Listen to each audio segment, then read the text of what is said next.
পিয়ারে হাজরিন, ইনসাফের বড় একটা বিষয় হলো নিজের সাথে ইনসাফ করা।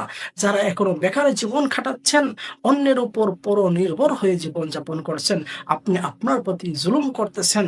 আপনি আপনার প্রফেশন খুঁজে নেন। কোনো প্রফেশনকে অবজ্ঞা করবেন না, কোনো পেশাকে ছোট মনে করবেন না।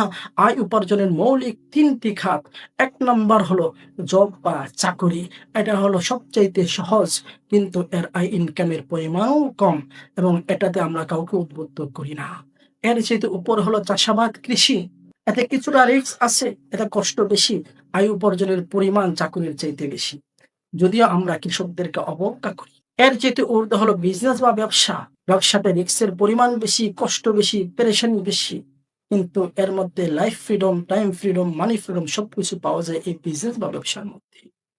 চাকরি হোক, ব্যবসা হোক আর কৃষি হোক, আপনি আপনার নিজের প্রফেশন নিজের মতো করে খুঁজে নেন। বেকার জীবন খাটাবেন না এবং নিজের উপর নিজে জুলুম করবেন না।